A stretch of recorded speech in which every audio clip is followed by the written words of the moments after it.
Today, we're going to be jumping into the client journey, the real life investing journey of one of our own here in the Not Your Average Investor community, who I'm going to introduce to you in just a minute. But a really wonderful opportunity for you. If you are a current investor and you own rental properties, I think you'll be able to relate a lot to the story that you hear today, and you'll be able to learn something.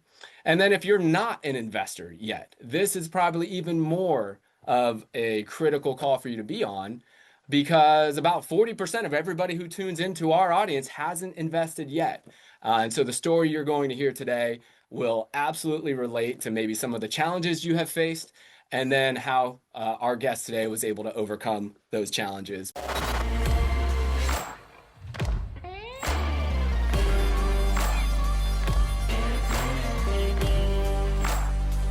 Hello, everybody, and welcome to the weekly edition of the Not Your Average Investor Show. I'm your host, Gregg Cohen. My esteemed colleague, Pablo Gonzalez, not here today. He's off gallivanting, but we have an incredible show for you here today. We are in the new studio, and this is the first time we're going to have a guest investor here in the new studio, and we couldn't be more excited. But first and foremost, if you're listening on the podcast, well, we love that you're listening on the podcast, but the best place to be, the party, is here in Zoom, and you can register for free and join us each week. You can just go to nyais.com for notyouraverageinvestorshow.com, register for free, and then join the Zoom so that you can make these wonderful relationships and friendships that we have here in our community. And without further ado, I'm going to introduce our special guest investor today. He is a retired police officer who hails from California, also served 40 years in the Navy. We are super appreciative of your service. His name is Reggie Faunce, but he is better known as Reggie Faunce from l'Inland Empire, Les Messieurs. Reggie Faunce, welcome to the show, buddy. Bonjour. Bonjour. And of course, Pablo always talks better French than I do, even though I am French, but there's nobody that can do your introduction like Pablo, but I got to tell you, I practiced last night. I practiced for about 15 minutes before we did the show. I wanted to make sure we did homage to you, sir, and then also to Pablo. So we are super happy to have you, buddy. Indeed. Well, thank you, Greg, first for inviting me. It's a pleasure. I mean, I was really surprised when I went to my first, being a new investor with JWB and going to my first annual meetup with everybody and to see how I was presented there with my own cardboard cutout and stuff. And I was like, wow, it's like this family is like outstanding. And all the folks that I met there that I talked to for the last 2 years, been talking to in the chat. I mean, what a wonderful community, as you mentioned. It is outstanding meeting a lot of these folks, and I'm glad 100%. I can call them friends. So it's amazing, right? And it starts by just attending the live Zoom and then, reaching out. It's something as simple as saying hello in the chat, and you're just inundated with other people that are here to support. And, Reggie, we're going to talk a lot about your journey here because it has now gotten to the point where you made your very first investment. Your very first rental property with JWB is something that you accomplished just in January of this year. And I know this community and the summit was a big part of that. So we're looking forward to hearing your story on that. Yes, indeed. Great. I'm glad to share. Well, let's talk a little bit about your story then. If you wouldn't mind, there's a few folks out there in the world that don't know the Reggie Faunce story. Why don't you bring everybody up to speed, who you are, where you're from, what you've been doing, and then maybe your journey towards your first investment with JWB. Okay, great. Yeah.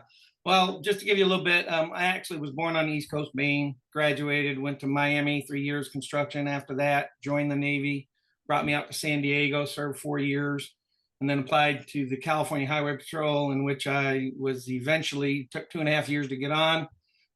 Even though I'm only 5'6", yes, they still hire small people, so it's no longer the 6 foot plus. So did 25 years with them, and they wanted to do a second back surgery on me because I was hit a while back in '94, got struck by a car, but I didn't want to do a second surgery, so I medically retired in 2016.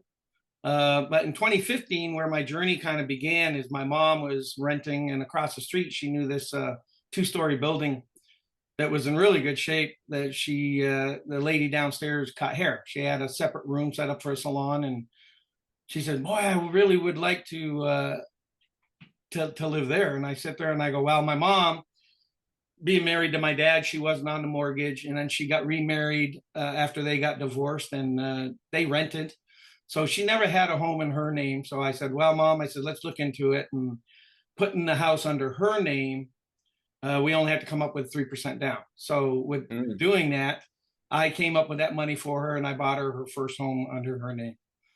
The plan very was cool. eventually down the road, which I thought was going to be longer than it would go, is to be able to turn it into my first rental. And this was before I retired in 2016. In 2017, I joined Fortune Builders and started learning about real estate. So I had that property in my possession. The renter upstairs actually was there at the house for 25 years by the time she moved out with us. But in 2017, I joined Fortune Builders, started educating myself on basically my next journey, because I was retired now, had a pension, didn't have to work, but I've always loved construction. I always loved real estate. And I always knew there that real estate's a really good place to go, because people are always going to need a place to live, whether they Right, buy. I've gone through foreclosures, so I understand there the first 5 to 6 years, you're you're not going to buy a house again for about 5 or 6 years, so you got to rent. So there's always going to be a need for renters, and right. by experiencing that, I think it kind of helped me guide myself this way. And so I studied Fortune Builders, like I said, for since 2017. And I guess one of the biggest things, Greg, was that the hardest part was sitting down, taking that first step. You had a full-time job when you were, or I was retired. You're sitting there looking, man, where am I going to get that extra money to go? You just didn't want to Right, go, where do I get right. it? So education is what helped me get to the point where I am today, is by sitting there and learning about how we can use our equity, how we can use other things out there, your retirement, your 401ks and things like that, Right, which has kind of got me into this, saying that, hey, 62 isn't too old to start. When I believe it was Ken that at right. 65 retired and used all his 401k and jumped in. So that gave me 100%. another fire. Yeah, you're speaking of the first family, Ken Moline and his wonderful family. And Ken started investing in his 80s with JWB and Oh, was able right, to right. to build a wonderful retirement account. Yeah. And you mentioned investing in your education and those relationships within the community. That's where all great investments start, education and relationships. So let's go back to that story that you had. You talked about how this was something that you helped your mom buy your very first rental property. How cool is it to be able to help your mom with the down payment to be able to buy a rental property? And then in that time period, it sounds like you spent a lot of time educating yourself, becoming a part of this community, and building up enough confidence to get to the point where that rental property that you purchased with your mom, that now transpired into JW, the first rental property with JWB, right? And you used a special technique of doing that called a 1031. Can you explain to everybody what you did and what a 1031 is? Yeah, yes, definitely. That's one of the things I had learned educating about 1031. And as like I said, I was on the show here for a couple of years. And then I had also known about 1031 when they started talking about it here on one of our shows. And I sat there and I says, wow, I said, so I got in touch with JWB, and I believe you had a guest on too that talked about the 1031s, and that's the company that I ended up going with uh, Yes. to do the 1031. Sorry about that. I mean, as an officer, I was my memory with names was always bad, but I always remembered faces. but No, but you're I you're had people 100% walking up to right. me. I go, I remember that person. I arrested him a while back. But anyway, continuing with the 1031, I knew how to I knew what it was, and I didn't know how to use it, but they helped me very easily go through that. So if you ever have a chance to do a 1031 and use them, I learned a lot about it, to where you got to make sure that a 1031 company is involved, because that money, when you sell, you can't touch your hand on it. If you touch your hand on it, which Leslie, again, I apologize for your name earlier, but she had mentioned where she had done that and put it in her account first, and I wanted to do the 1031, but ended up paying taxes on it because Right. so once you touch the money, it's done. So you want to follow the 1031 example there of letting them take the money, and then they move the money from their account into the new purchase with, in my case, was JWB. Exactly right. And if anybody has any questions about some of these terms, like a 1031 exchange, or really anything that Reggie's talking about, go ahead and fire those questions into the Q&A. With Pablo not being here today, I'm really going to miss a lot of stuff that's being said in the chat. So if you do post a question in the chat, I'm not sure that I'll be able to see it. But if you do want a question answered either by myself or by Reggie on the call today, make sure you put it into the Q&A section. And for those who aren't familiar with what a 1031 exchange is, if you have a property in another market that maybe isn't as advantaged for owning rental properties as Jacksonville is, or it might just not be the right situation in the other market for the rental property that you own. You might not have good property management. Whatever it may be, you might have a ton of equity in that property. And a 1031 exchange is a way that you can basically, in a tax advantaged way, take all of that equity, all of that gain that you have, and then go and buy multiple additional rental properties in the right market with the right team. That could be Jacksonville with JWB, of course. And what you can do is bring all of that money that you make on the sale and not have to pay taxes at the time of sale. But you have to use a very special design process, and it has to be followed to a T. So if anybody is interested in using a 1031 exchange, just reach out to JWB. We're happy to make a referral for you to a company that we use, which is the same one that Reggie used. It's Yes. IPX 1031 Exchange. And Claudia is the lady that we had at Claudia, Summit correct. Yes. that Yeah. you were working with. So, but a 1031 exchange, a wonderful tool to be able to buy that first rental property. Now, if you, Reggie, with your education, you had some different options. You could have done the fix and flip model, or you could have done the buy and hold model. You could have done any other model in real estate, but you chose specifically single family homes, buying and holding. Can you talk about that decision to focus specifically on buying and holding single family and why that was right for you? Yeah, because I mean, I know anybody that's been educating yourself when it comes to, and they start teaching you about fix and flips, which is like, was up my alley because I did construction. I'm like, okay, cool. And they teach you how to build a business, or, build a business of contractors and have everybody in place to help you do it. And you eventually get out of working in your business and you work on your business. And one of the things I realized is I always kept saying, man, I don't have the money to buy a house and to fix it. And while they say, go get other people's money. And be honest with you, you probably didn't think so if you met me, but I used to be very shy, and it was hard for me to go up and talk to people and tell them why you want to invest your money and to make money with me. And I know Jenny, it's the toughest thing, and that's one of the reasons I didn't jump into that. And when I started changing my focus over to buy and hold, I sat down. I said, well, you know what? I says, this way here, you're kind of like, you're not into that part where you're finding people. You've got a great company like JWB that sits down and brings the properties to you. And even if you do find one that you think is good enough to buy and hold, and you decide to buy it yourself and it's in Jacksonville, you guys have the wonderful program over there where you guys will property manage it for us if we're clients of yours.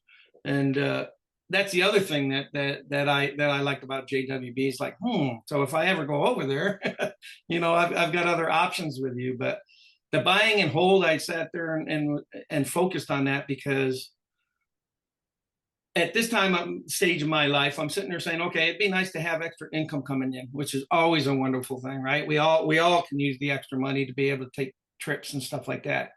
But I've been seeing the way the world is and how hard it is, and I've seen my youngest at 25 apply for job over and over and over and over again, and just nobody hiring. And it's like, what are they going to do? Right. So I said, what's the best way to help them out is by buying properties, holding those properties. I've already created a trust. So therefore, when I go, this all becomes the kids.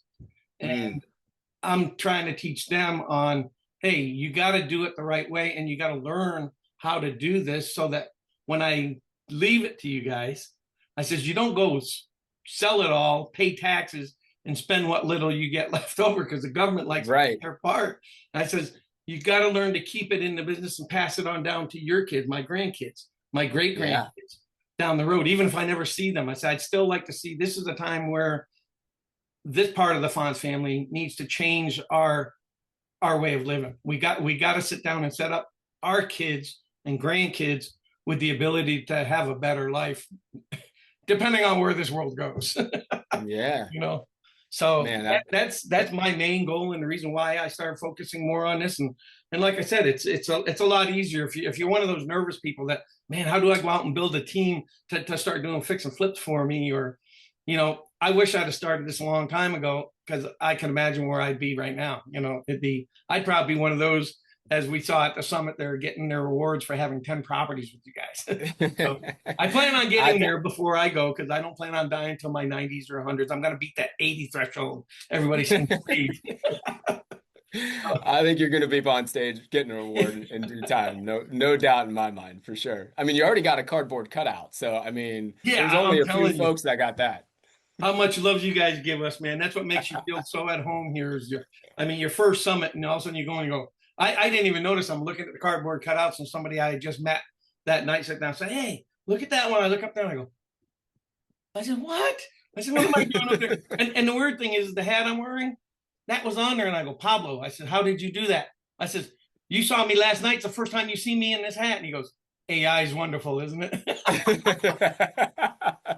I was blown away. So for anybody who wasn't at Summit, this year we stepped up our game, and there were probably 8 to 10 of our veterans in the community here, who, when they walked into the Summit, which is our annual investor conference, they walked up to the 12th floor here in the JWB building, and they saw a cardboard cutout of themselves with some special lesson that they were teaching, or some saying that they had, or their nickname or something, and they had no clue. So if you can imagine walking into a conference and seeing yourself in a cardboard cutout, that's the experience that Reggie had, and 8 or 10 others who were there, and we all just had a ball with it. Saran is somebody that I think of Saran with the plan, who's in the audience right now. Yes. She took the cardboard cutout home with her, and then this cardboard cutout led an entire best life, going all the way through airport security and flying and coming home. I can just imagine what the rest of the people in the airport and on that flight were thinking, with Saran holding a mini Saran. So did you take yours home, by the way, Reggie? You know what? I was saying, there's no way I'm going to be able to get home on an airplane. I never thought of doing it like she did. I said, oh my gosh, I wish I'd have thought of that. Might have been one of the absolute highlights of the summit there. Yeah, so Oh, man. it's probably a dartboard now somewhere in one of the office corners there where you guys are at. No, definitely not. Definitely not. with a big heart right there saying, "Come on, hit me in the heart." We all love Yep. each other here. No, definitely not a dartboard. I can assure you that. So you were talking about the legacy component of this, and this is something that I just love to dive into. I have kids who are 13 and 11 right now, and I would love for them to understand at a deep level what this asset class can do for them, and then for my future generations as well. It seems like that's really on top of your mind for you. You mentioned you have a 25-year-old. How are those conversations going with a younger generation, helping them see the beauty of this? Unfortunately, Greg, their minds aren't as open as ours are, the older generation, because when you sit down and talk to them, they listen, they go, oh, yeah, yeah, okay. All right, so when are you going to do it? So Yeah. it's like they want to see it going first before they do it. So it's kind of one of these things. Now, my son, my 25-year-old, he's a little different. He's the next sibling up, they're 33. So there's a Yeah. little bit of room between them. So he does actually like it. And to be honest with you, when I was on here looking at properties in Jacksonville about a week ago, he was sitting there watching, and he sat there, and we're going up, and it shows a fixer upper sitting there like, he goes, what, that 3 bedroom, 60,000? I go, yeah. I said, imagine when I sell this place and I move my house over there. I says, Yeah. would you like to go there and learn how to do construction? Because he's kind of getting interested in that. And I says, what about if we go over there and we can do a flip too while we're there, and you can start learning it from the ground up. So, but yeah, he understands the concept, and that's what I love, because he is interested in it more than the others. They got their family lives going, and I said, but once I start getting some, like my, as we get into a little bit later, my 3 to 5 year plan, but I want them to see that it doesn't just come by a snap of a hand. It's not that quick. It takes time, and you got to learn it to know exactly where to go. And it's I'm sorry, I just laugh and I happened to look over at the board there and I saw Lee put down there, mini me, Reggie. Yeah. MVP, man. I love you, buddy. That's awesome, man. Well, But yeah, so you know, I mean, he gets the concept and he understands it and he listens, but you know, he's still living his young life. So it's kind of, we can't pull him in all the way, but we can give him a little bit here and there and eventually they'll catch on. well, I totally agree. And I can just share my own personal experience. You guys knows me as this investor who loves rental properties. And, I've dedicated my career to owning rental properties. But if you met me as a 23, let's see, 21 or a 22-year-old kid, because I started to invest at 23. If you met me at 21 or 22, it's probably similar to the type of conversations you're having with your son, Reggie. With My Hayden. dad said, "Hey, learn about rental properties. I think that you should invest in this." You know what I did as a 21 or 22-year-old? I said, "Yeah, Dad, that sounds good." But, it wasn't until I met some real adversity in my corporate career that my mind actually opened up. So keep having those conversations. Have them tune into the show. Maybe we'll do a show sometime soon, which is really just kind of like dedicated to people in our family that could really benefit from this. Maybe it's our kids or our grandkids or whatnot, and just kind of Right. talk about how this really can set everybody up with a leg up, and a little bit easier for that next generation, and a little bit easier for that next generation. That's what rental properties have the opportunity to do. Exactly. Yeah. Yeah. No doubt in my mind. It's like, you know, they're everybody needs a place to go. You know what? And owning rentals and owning, I know that the pride that they say of people is I gotta own my own home, right? And it's like that's kind of disappearing nowadays because you know Yeah. one the cost, but secondly it's just like there's a lot of people saying no, I'd rather live in a rental because I don't have to take care of the maintenance. It's easier for me, right? So Yeah. those are the minded people we're looking for is the ones that say, hey, I can go there and everything's taken care of for me. I don't have to worry about the maintenance. You know, it's a big thing because people don't realize how much work it really is to own your own home. It is, and it's an opportunity for those of us who have invested in our education and our relationships, and we understand this asset class at a deep level. It's an opportunity for us because Right. there is a change in our country. We have gone from a dream of home ownership to more of a rentership society, and that creates demand for the product that we want to own, which is that single family home. So it further insulates this asset class and sets us Right. up for more growth in the future. Reggie, you know what? There are some really awesome names here in the roll call that were a little bit down the pike. I just want to recognize a few folks. We've got Linda Evans checking in. Linda, it's great to see you. And then we have Christine Mattioli, which that might be a new name. And Christine said, "This is Chris from Tampa, and she's speaking with our team tomorrow to look at to purchase the first JWB rental property in her portfolio." So, Christine, welcome. Thank you. Looking forward to sharing your success. We've got Joseph Garvey who checking in from Fort Worth, Texas. We've got Dan Romriel from OKC. We've got Alejandro Diaz, a regular here, who's also been to the summit from Tampa. I saw Denny Davies in there, who is the mystery man. We'd love to see you, Davies, Denny.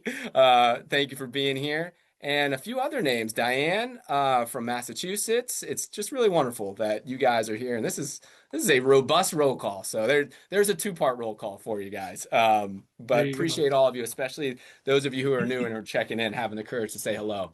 You'll find yourself making a lot of friends that way.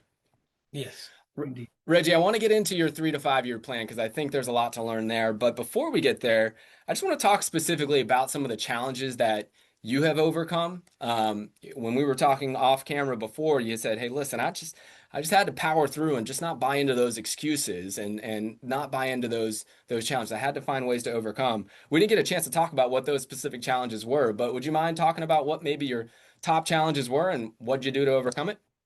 Yeah, actually, one of them, as I kind of mentioned a little bit, is I was always this shy guy. I mean, and it's kind of funny. Everybody says, "Wait a minute, you're shy." I said, "How many cars did you walk up to and ask for their license and stuff to write a ticket?" I go, "That's different. You're going up there to do your job, and you got to focus on it, you know." But to just go out and shake hands and meet people was probably the biggest challenge I had to overcome. And when I was with Fortune Builders, thank goodness, a lot of the functions that we went to, they always had a thing where they had you break out into groups and you had to talk to people.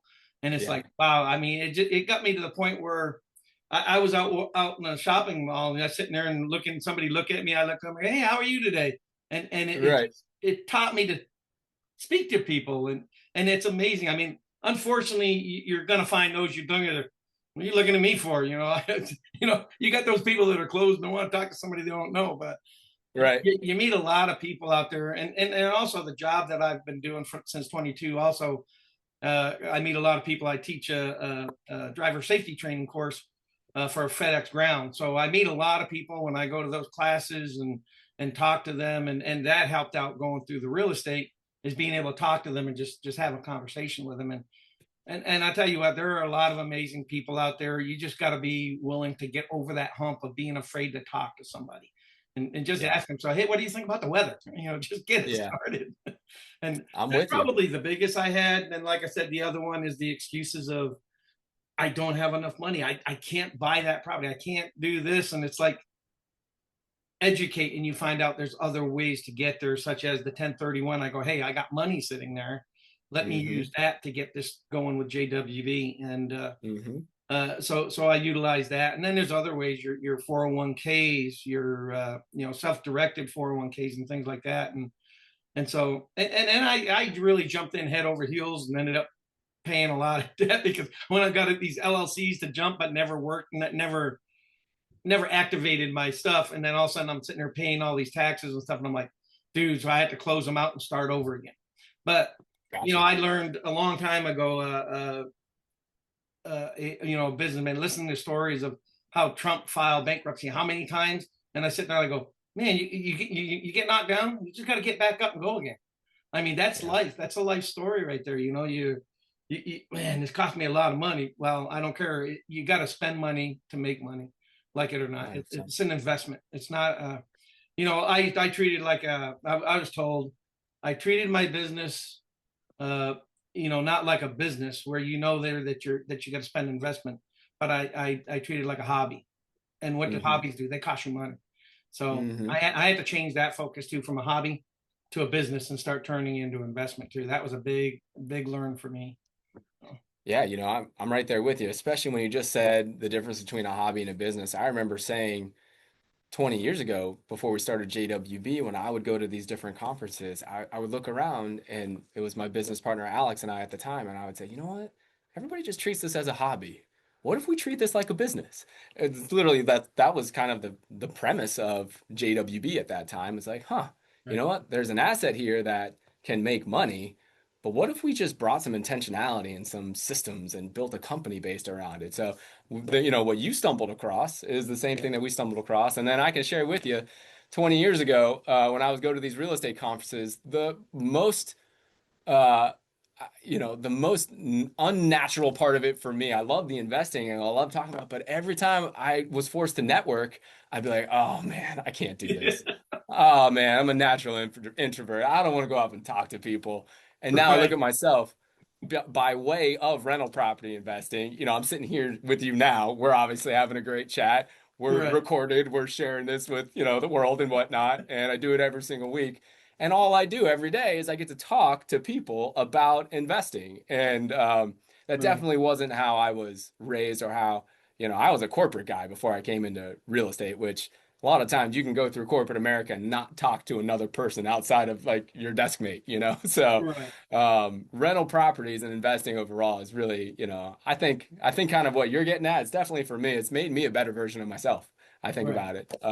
And yeah, and then the whole thing about finding the money. That's the last point that I can just kind of relate to you on. I tell people if you have the right team and the right asset, you will find the money. I believe that because I've lived that for 20 years and I've seen clients just like Reggie find the right team and find the right asset, and then they were able to find the money, just like he was able to find the money to buy his very first JWB rental property.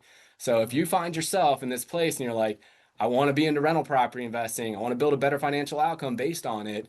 I know I've got the right team, hint, hint, JWB. I know I've got the right asset. I don't have the money. Just set up a time to speak with our team, and we'll share other successful stories like Reggie's and how he did it and how others have done it. So if for any, especially the new folks who checked in today, if you haven't talked with our team yet, do that. You can go to chatwithjwb.com, or you can just give us a call, 904-677-677, or you can text us anytime. And a live human on my team is going to text you back. It's not a bot. The text number is 904-293-0341. So lots of resources for you if you find yourself echoing similar thoughts that Reggie has and how he's been able to overcome that. All right, Reggie, I want to hear this 3 to 5 year plan. I think this is really cool kind of culmination of everything you have learned and educated yourself on and then done as far as acquiring rental properties. Help us understand where you're going to be in 3 to 5 years. Yeah, my plan was being out here in California. Like I said, this is where my career was, and I've been planning on.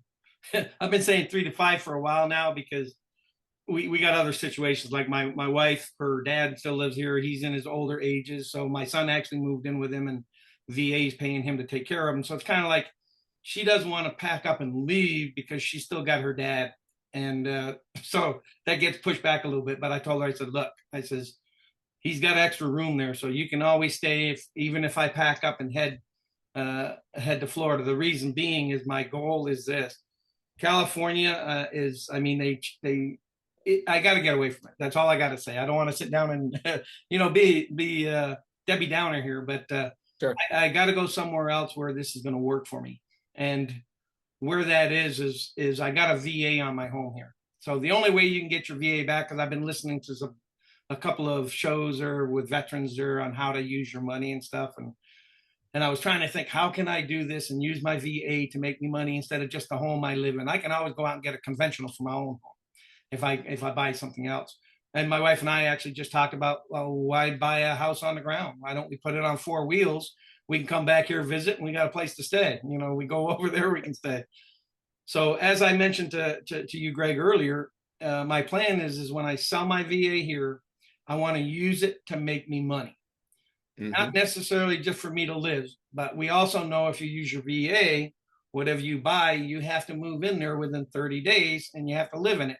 Now, I was researching that, and according to the VA rules, that doesn't say there's a time limit on how long you have to live there. But all real estate agents say, and business people that loan money want you to stay there if they give you a loan for a year. So I said, okay, how can I do this to where I don't have to live in the house? And then I was thinking, hey, how about a fourplex? I can live in one, rent the other 3 out.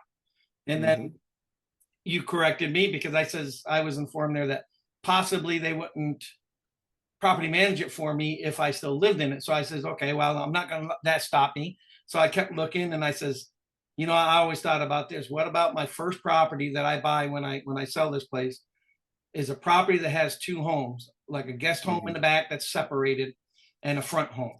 I says, I don't need a big living space because we're going to be on the move a lot. I make that foundation of my home in the back. I've got my VA obligation. I live there, and then have JWB rent out the front home, which will bring me more money. Rent that out. I says, then with my VA eligibility that I got left, take money, whatever I need to put down. Because we know on a VA, I don't have to put anything down on the first purchase. But depending on how, the money on that, what's my eligibility left, and then go buy a fourplex with it as well. So they'll let you buy a second property. So if I get that fourplex, now I've got 4 properties bringing me extra money that goes into the pot of buying those baby properties down the road, as everybody talks about. So I sit there and I said, you know what? I said, this is the plan. This is my 3 to 5 year plan. And then with the money I make off the house I sell, because I haven't even told you I touched that yet, I'll use some of that to get our house on wheels, and the rest of it, there'll be enough there to go buy another JWB single family home, which will add to it. So hopefully within 3 to 5 years, I'll go from the first one I bought in January to another one that I buy, a fourplex I buy, and another JWB property to add to that, and creating more wealth to where I can sit down and buy more. And hopefully, by the time I hit 70, I'll be with all those other wonderful folks I've met, and end up having 10 properties and getting up on stage, say, yeah, I got 10. There you go. Well, I'm sure it's going to happen. I mean, so what you're talking about, a lot of people would call house hacking, right? The ability to buy either a 2-unit property or a duplex or a quadruplex and live in one of the units. And it is a wonderful strategy to be able to do. But what you're doing is house hacking on steroids because you're using the power of your VA loan. Right. And you got to follow all the rules with the VA. Make sure you check all the rules because you have to do it the right way. But when you have that, you have this incredible wealth building tool. That's what the VA is. That's why we do it, to serve those who have served us. And so if you can do that, it is, I just think about it's a culmination of everything you've learned for the last, geez, I mean, how long has it been since you started studying real estate? It's been maybe 10 Uh, years or so. I started in 2017 is when I joined Fortune Builders, which somebody Yeah. was kind enough to point out. They saw my bag in the back over here, my Fortune Builders Oh, bag. yeah, there you Yeah. go. That bag's lasted for 10 years, huh? I'm telling you, it sure has. I use it for my business now all the Yeah, time. there you go. So, a plan like this doesn't just come to fruition just because you listen No, to one show or a podcast. It's no. because you've been dedicating yourself and you're surrounded by other people who are doing versions of your same plan. And then you start to make connections. You're like, oh, okay, wait, no, I can do this and this and this. And then that's when things start to really get fun. So, Right. really, I'm proud of you. And then I think of a lot of similarities between your plan and Pablo's plan.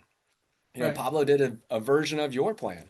He is house hacking right now. He owns a duplex, and one side is rented out, and one side he lives in, and Right. he's doing that in addition to growing his JWB portfolio. So you guys are doing that, and for any of you who are interested in continuing to grow your portfolio, house hacking can be a great way to do it.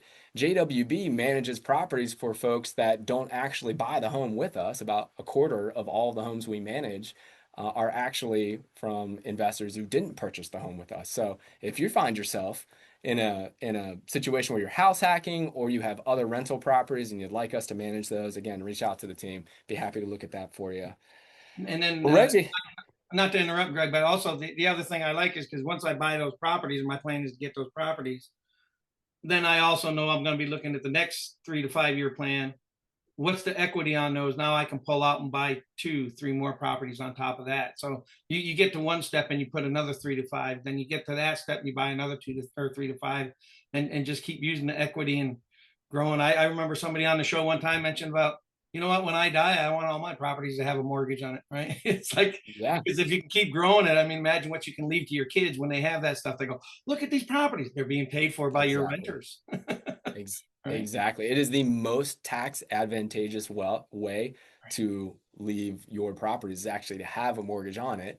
That doesn't mean it's right for everybody, but Right. just that knowledge there is really important to think about.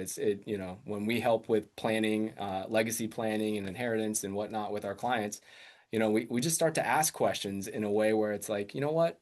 Maybe we rethink what the best way to do this is because there's the tax advantages that you get by leaving a portfolio of rental properties to your next generation are about the best in the business. So that's fantastic. And I'm glad you talked about what we call equity harvesting, which is really fun. That's the next step for you because generally around maybe the 3 year mark, but more normally towards the 5 year mark of ownership, you've built up enough equity in your home, and we don't want dormant equity just sitting there for most of our clients. It's not right for most of our clients for it to just sit there. So then we teach our clients how to harvest that equity, to pull that equity out to create another income producing asset. And so Reggie, you're gonna be there soon, brother. It's gonna be fun. Uh, I can't wait. Yeah, It's what man. gives me the drive now in life. So, Well, all right, buddy. So, what do you think we show everybody the numbers on your first rental property with JWB? You ready?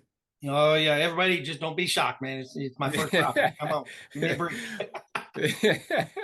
Well, we're gonna take a look here, and Reggie, if you wouldn't mind, just make sure that can you see the screen and can you see your portfolio on the screen there, bud? I can see what you just pulled up there now. Yes. Mhm. All right, fantastic. So Reggie just started his first rental property with JWB in January. So shocker, there's not going to be a ton of stuff, a ton of tax savings and principal pay down and all of these profit centers because he just started. And our reporting is through March of this year, so he basically had a month of activity. But I did want to just show you the decision that he made on his very first rental property and then highlight the fact that he actually has made money in the short run. And we're going to talk a little bit about that.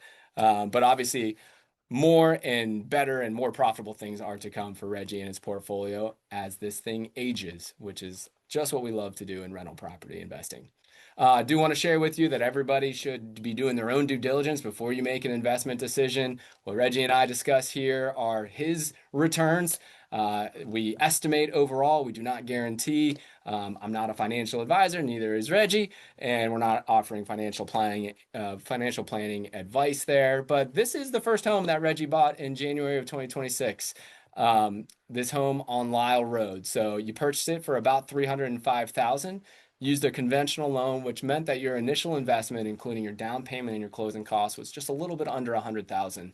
Reggie, for this property, do you remember why you and the team chose this one for you? Yeah, there was another one. Believe it or not, Greg, I was probably a few $1,000s shy of being able to buy two properties with that 1031. Mm-hmm. But because of the sale price and the cost, I didn't get enough to get into that second one. But the reason why I chose this one is the other one I had was a little bit of an older property, but a Mm-hmm. little more positive cash flow. Mm-hmm. I was kind of looking at it. I said, well, I think going with the newer home that was built by you guys, I says, I think I have a longer run before I have to worry about any big maintenance problems. So that was Mm-hmm. probably one of the big things I was looking at. And Mm-hmm. and that's why I kind of chose this one instead of the other one. There you go. So we love both new construction and renovated homes. So if you're on the phone with our sales team and we're into property selection with you, it's very common for you to see both types of offerings there. The real decision between new construction and renovated homes largely comes down to budget. So it sounds like Reggie, because we were working with a set amount of money from the 1031 exchange, what we were probably doing is saying, hey, let's see if we can maximize the number of assets within this given amount of money. So I'd imagine we probably were looking at the renovated homes first to try to get two into your first purchase, right? Right. Yep. Correct. Yeah. That's what we're looking at. And it was just like, I was like a little bit out of my reach. I didn't have the money sitting in the bank. Otherwise, I'd have hopped on it in a big time. And I would have bought the older ones if I could have got two. But I Yeah. didn't have anywhere to pull it from. So I And that went makes sense. with the Well, and then when we realized that we didn't have enough to conservatively get two into your portfolio, then we looked at and said, you know what? The goal here is to be able to maximize the amount of tax advantaged capital that you have. And I would imagine we started to look at new construction then. And the purchase price of 305 tells me that's a little bit towards the top of the purchase prices that we sell. And we probably said, all right, well, that's going to allow us to use tax advantages and the tax savings that we have with the 1031 Right. to the max there. And was that a part of the conversation there? Yeah, yeah, because it comes with the 1031. It's like you have to buy a property or properties that are equal to the value of the house that you sold or greater than that. Right. And that was the thing is trying to fit two in. I didn't have the money to do it, but then this one here was a little bit more than what the value was of the home that I sold, but it allowed Mm-hmm. me to be able to transfer everything over to this property, so I didn't have to pay any taxes on the home when I sold it. So There you go. it made more That sense to me in this fashion. Yeah. And that's why you got to have people around you that know what they're doing, both the JWB team, but also the 1031 exchange custodian that we're working with. Because otherwise, you could have set up this awesome 1031 exchange, done everything right, but your tax advantages would not have been as high just simply because you wouldn't have bought the right property to maximize it. Right. So Right. And if that's I really the bought thing. something less, then the difference I would have had to pay taxes on that property that I Exactly. Exactly. Yep. So that was really good. And then you mentioned the difference between renovated and new construction as far as maintenance costs. And you're right. When something is brand new over time, we expect there to be less maintenance costs than a renovated home. And so it's nice to be able to look at a brand new home and to see a lower expected maintenance cost. I will point out though, on the renovated side, it's not a crazy amount of renovation, or excuse me, Right. a crazy amount of expected maintenance. You know, your expected maintenance cost on your new construction homes are about 4% of the gross rental income. And for a renovated home, it's about 7.5%. And that's just based on historical data. So either one can work and can get you to that desired rate of return that you're looking for. You're just going to see slightly higher maintenance cost on the renovated side. And especially, Reggie, for your first one, I love when there's a new construction home for your first one because it looks nice, everybody feels good about it, and less maintenance, especially, is always a good thing, especially And for a newer investor. I even have a picture of it because when we're at the summit, I drove by and stood out front and took a picture of it behind my shoulder. So I got Nice. a selfie of it. That's So, awesome. That's awesome. but yeah, All because right. you know what, just like you said, Greg, because I did construction 3 years, so I kind of know that too, and I got no problem with that. My next purchase might be two older properties if I can grab two instead of one, just because also the older properties in a lot of cases will give you more positive cash flow at the get-go than later It on, where will. I'm going to see more from this one down the road, because like you said, in 3 to 5 years I'll see what it's worth, and it might be time to take money out and get a lower mortgage on it as well. So Yep. And that's how we feel about both renovated and new construction. I love them both. I have probably more renovated homes in my portfolio right. than I have new construction homes. And they all appreciate, the rents all appreciate over time. So you end up getting to that same desired rate of return, just get there a little bit differently. For a new And construction this was home, just my yes, first one, Greg. that's perfect. I love it. I love it. First of And many. and we'll make the right choice together with you and the team the next time it comes up. It's usually driven by budget more than Right. anything is why we go renovated over new construction because both of them Exactly. work. Mhm. All right, so here is your profit statement for your first, I guess, month of ownership. And this highlights the 5 profit centers that we have in rental property investing. We have home price appreciation, we have principal pay down, we have tax savings and net rental income. The fifth one is inflation hedging and inflation profiting, and I just don't even include it in our reporting. Quite honestly, the other profit centers are really strong, even in and of themselves. And inflation profiting and inflation hedging is something that's it's harder to show the value. It requires more explanation, so we just don't even do it. So 4 out of your 5 profit centers here, um, and you've got about $12,000 in total profit by owning it a month. Reggie, how'd you do that? I gave it to the right team to handle it for me. To be honest with you. Did, I love that answer. Don't worry, I didn't pay him for that. All right, so you got $12,000. Did you get $12,000 of positive cash flow in a month? No, I wouldn't say that, but I did get that. Your incentive really helped out with Yeah. that at the beginning. That's where a majority of that probably came from. Yeah, that's exactly right. And the incentives are something that I wanted to bring attention to. That's one of the reasons why it makes a lot of sense to continue to acquire and build your rental property portfolio today. Incentives are offered by JWB and by other builders now. And the reason that we are excited about offering incentives is because it allows you to be cash flow positive in an environment where interest rates are higher than we all want. And so while interest rates are higher, you've seen JWB offer incentives. And these incentives are actual cash payments that go to you right outside of closing. And depending on the property, it can be $10,000, $12,000, or maybe even $15,000 in incentives. So if you're talking to a friend or you're wondering yourself, why does it still make sense to buy while interest rates are so high? You can be like Reggie. And what Reggie realized is that, yes, interest rates are a little bit higher today, but I'm able to make a significant amount of profit, real cash in the bank account through these incentives. And then at some point, we know interest rates are going to come down. We just don't know when.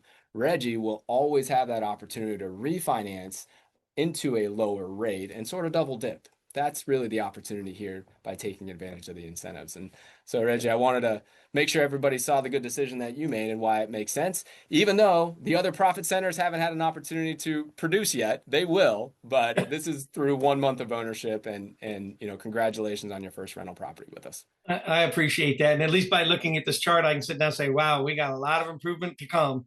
You do. You do. I always talk about how the majority of your total returns on investment come from home price appreciation. You're an anomaly, but it's only because you only had 1 month of ownership. There But you go. over time, what you will see is these other profit centers will actually dwarf your net rental income as they continue to grow. So. Exactly. Exactly. Outside of that, the JWB team is here for you, and we are going to get into answering some of your questions. But I did want to again invite anybody who is listening in the podcast, if You're not here in the Zoom. You're missing an opportunity to follow the same path as Reggie. Make a friend, join the chat. If you'd like to join our live show and live audience, you can go to nyais.com. We do this show every week at 12:30 Eastern. We just celebrated our 500th episode. So this is episode 501, and we're going to be doing this for a very long time. And if you can't catch us there, continue to subscribe on the podcast and catch us on the go. All right, Reggie, we've got a couple of questions that folks have sent in. We're going to read those, and if anybody else has any other questions, go ahead and fire those in as we start to wrap up the show here. Diane Jacques says, I have a rental I've owned for 3 years, so not much equity. When would it make sense to do a 1031 exchange? I can take a stab at that one, Reggie. Do you want to take a stab at that, or would you like me to take that one? You're definitely are probably better at it because you've been at there longer. But a lot of it, I think you look at even without the equity is kind of important, but not necessary. It depends on how much the property sells for and what you get back to be able to put into that other property. That's what you got to look at for the numbers. I'm assuming is that when you sell it at what it's worth and what you owe, after all those costs are done, do you have enough to jump into that next property? Because, like you said, a property with you guys got to be between 50 and 70,000. You want to make sure you probably have at least that, unless you've got some money sitting in the back that you can add to. Yeah, you're right. It takes, I would tell you to prepare about $75,000 out of pocket to be able to buy your next rental property. When you're thinking about when's the right time to do a 1031 exchange, let's consider the alternatives. You could just sell that rental property today and then just use the equity that you have in that home to go and buy another rental property with JWB in Jacksonville or anywhere else. And you may have put a significant amount down in that rental property that you have, Diane. So you may already have some equity there, even though homes haven't appreciated. And if you have enough equity to do that, it might make sense for you to sell that property and then turn it into a more tax advantaged market like Jacksonville and a better team to support you. So that may be the right move, even if you haven't had home price appreciation.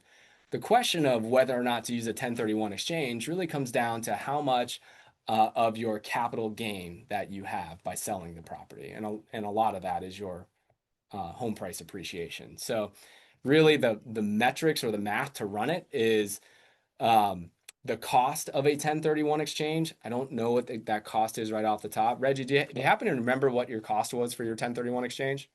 Oh yeah, the company themselves, I think it was they only charged me like $1,200. So it's not like a percentage. It's just a flat fee there that they did. So. Yeah.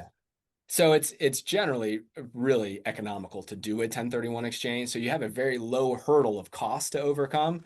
And then you could just run the analysis and say, well, geez, if I have some capital gains that I would save if I did a 1031, well, then it would make sense. If your capital gains tax saving was more than $1,200 in this example, then it would actually make sense to do the 1031. But I would say the bigger thing is if you're in a market that you don't like the rental property metrics on it, or you don't like the team serving you, whether or not you do the 1031 probably makes sense to move it into a better market with a better team. And a 1031 might just be icing on the cake for you. Yeah, I but was Diane, if you have, I'm sorry. Yeah, I was just going to mention that also because that was another one of my thoughts when I did this. The market, by watching this show and seeing how the market is growing and the appreciation is so much bigger and faster in Jacksonville compared to Maine. Maine, nothing changes there. There's no industry, so people don't move there. And the growth is so much slower. I said, you know what, even if I had to come up with some money, I said, I got to put it in a better market. And that was my final decision too. Said, let's do it. It was my mom's home, but I had to take the emotion out of it. What was the business part of it, right? And so that's what chose me to go down there and say, I don't care. And then when it was all said and done, they go, we tried to keep it as close as we could, use all the money you had, but you're going to have to pay some money out. I said, okay, what's the final bill? They go, $7. I said, okay, cool. Oh, really? Yeah. So $7 is what I had to do to close it. So. Oh man, that's cool. There's some effective tax planning from everybody in your circle there to help you there, and that's awesome. That's awesome. All right, MJ from NJ says, "What are the current incentives?" It's funny, MJ. I saw your question here, And I got to tell you, I don't know exactly what our incentives are right now. I forgot to check with the team. We just had an incentive push that happened at the end of last week. And so some things have changed. And I don't honestly know what our incentives are at the moment. Highly encourage you to reach out to the team, and we'll be happy to walk you through that. There are some incentives that, of course, we are offering because interest rates still are higher than we all want. So different incentives than what we were offering over the last month or so. There are some incentives. I just don't know them. So I should probably figure that out for next show. But between now and then, MJ, just reach out to the team and be able to help you out with that. And then our last question, Teresa says, can you go over the incentives? There you go, Teresa. Same thing. Sorry, I'm not more prepared. I probably should have asked before I jumped live on the show, but now you know it's live. There you go. I don't know all the answers. So, all right, And one of the Teresa. best incentives is you got probably one of the best teams in the U.S. working behind your back and taking care of you. There you go, All Gregg. right. Thank you. Thank you, brother. Thank you, brother. That's what it all comes down to. More than any incentive package, make sure that you think that the team that is supporting your investment is worthy of supporting you and managing that money for you and managing that growth and delivering on the promises. That's what it's all about. So, Indeed. Reggie, this has been awesome, man. I'm Um, I so appreciate thankful. the I Yeah, appreciate you guys bringing me on. I didn't know what to do with all these other folks that got so much experience, but I'm glad, and I hope I help some others out there make help make your decision on whether you should go forward or not, because in the long run it's going to be worth it, especially if you're trying to build something for your kids down the road. absolutely. There is a ton of positive love in the chat that I've just been able to see in the short way that I'm scrolling right here. Everybody loves you, Reggie, and I just think when you can share a story from an investor who is like living this out, just worked up the courage, the education, everything to be able to make that first investment. I think that is just as powerful, if not more powerful, and more helpful to everybody in the community. So, Reggie, thank you so much for sharing your story, bud. Thank you for having me. I appreciate that. And Anytime. everybody. And thank you, everybody, for being here. It's never lost on myself, on Reggie, on Pablo, on our community that you take an hour out of your day to spend time here investing in your education and your relationships. We love you guys. We appreciate you showing up each and every week. Next week, we'll be back at it with Pablo in studio, and can't wait to see you guys for the next episode of the Not Your Average Investor Show. And until then, Reggie, can you give him a little bit of advice? You know how we send off? Don't be average. See you, everybody.